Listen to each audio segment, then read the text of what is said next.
ಕಾಗವಾಡದಲ್ಲಿ ಮದುವೆಯಾಗುವುದಾಗಿ ನಂಬಿಸಿ ಯುವತಿಯೊಬ್ಬಳಿಗೆ ಪ್ರಿಯಕರ ಮೋಸ ಮಾಡಿರುವ ಆರೋಪ ಕೇಳಿಬಂದಿದೆ.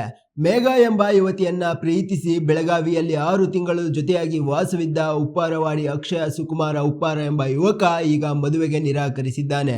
ನ್ಯಾಯಕ್ಕಾಗಿ ಯುವಕನ ಮನೆ ಮುಂದೆ ಕಣ್ಣೀರಿಟ್ಟು ಪಟ್ಟು ಹಿಡಿದು ಕುಳಿತಿದ್ದರಿಂದ ಕೆಲ ಕಾಲ ಸ್ಥಳದಲ್ಲಿ ಬಿಗುವಿನ ವಾತಾವರಣ ನಿರ್ಮಾಣವಾಗಿತ್ತು. ಈ ವೇಳೆ ಸಾಕ್ಷಿ ನಾಶಪಡಿಸುವ ಉದ್ದೇಶದಿಂದ ಯುವತಿಯ ಮೊಬೈಲ್ ಕಿತ್ತುಕೊಂಡು ಹೊಡೆದಾಕಲಾಗಿದೆ ಎಂದು ಆರೋಪಿಸಲಾಗಿದೆ. ಸ್ಥಳಕ್ಕೆ ಕಾಗವಾಡ ಠಾಣಾ ಪೊಲೀಸರು ಭೇಟಿ ನೀಡಿ ಪರಿಶೀಲನೆ ನಡೆಸಿದ್ದು ತನಿಖೆ ಮುಂದುವರೆದಿದೆ.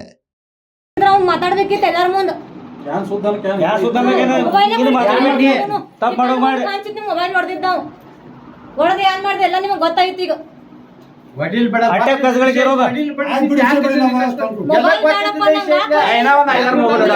ನ್ಯಾಯ ಬೇಕಾ ಅಣ್ಣ ಯಾರ್ದು ಬೇಕು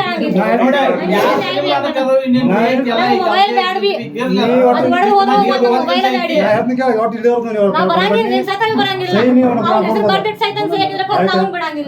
ಮೊಬೈಲ್ ನೋಡ್ದಾಗ ಪ್ರೂಫ್ ಎಲ್ಲ ಹಾಳು ಮಾಡಿದ. ಈಗ ವಿಚಾರ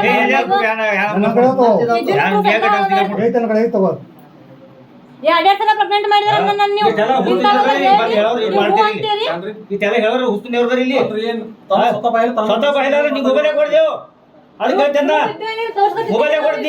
ಅವ್ರಿಗೆ ನೋಡ್ರಣ್ಣ ಅಂತ ಕಾಗಬಡ್ಲ ಅವ್ರಿಗೆ ಗೌಡ್ರಿಗೆ ಹೇಳಂತ ಅವ್ರ ಮೊಬೈಲ್ ಕೊಡ್ತೀನಿ ಕಸ್ಕೊಂಡ್ ಮೊಬೈಲ್ ಮಾಡ್ದು ಹೋಗೋದನ್ನ ಇವು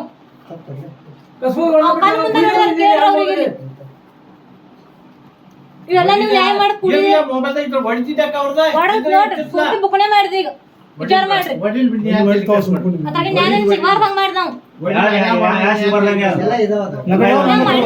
ಎಲ್ಲ ಸೆಟ್ ಮಾಡಿ ಬಂದ ನನಗೆ ಗೊತ್ತಿತ್ತು ಅಂದ ನಾ ಮಾಡಿದನೆಲ್ಲ ಬರೋಬರ ಅಂತಾನ ಖರೆ ಅದಕ್ಕಿಂತ ಹೆಚ್ಚಿತ್ತು ಈ ಫೋನ್ ಅಂತೇಳಿ ನಮ್ಸ್ಕೋತ ನಂಗೆ ಮೋಸ ಮಾಡ್ಕೋತ ಏನಂದೆಲ್ಲ ಹಡಿದ ಮುಂದಿನ ಎಲ್ಲ ನನಗೆ ಗೊತ್ತಿದ್ರು ಭೀ ನನಗೆ ಅವ್ ಮತ್ತೆ ಮೋಸ ಮಾಡ್ಕೋತಿಲ್ಲ ನೀ ಚಲೋ ಇದೆ ಹಾಗೆ ಅಂತೇಳಿ ಮಾಡ್ತಿಲ್ಲ ಅಂತ ಹೇಳಿದವ 2 ತಿಂಗಳ ಹಿಂದನ ಮಾಡ್ಕೊಳಗಿಲ್ಲ ಅಂತ ಹೇಳಿ ನನಗೆ ಮೋಸ ಮಾಡ್ದಂಗ ನನ್ ಕೂಡ ಪ್ರತಿಯೊಂದು ಎಲ್ಲ ಮಾಡಿಬಿಟ್ಟಿದ್ದಾನೆ. ನನ್ನ ಕಡೆ ಎಲ್ಲ ಪ್ರೂಫ್ ಇದಾವೆ ಎಲ್ಲಾನೇ ಇದಾವೆ ನನ್ನ ಕಡೆ. ಇಲ್ಲ ನನ್ನ ಹೆಸರು ಮೇಘ ಅಂತ ಅಕ್ಷಯ್ ಉಪ್ಪಾರ ಅಂತ ಅವನ ಹೆಸರು ಉಪ್ಪಾರವಾಡಿ ನಂದು ಕಾಗವಾಡ.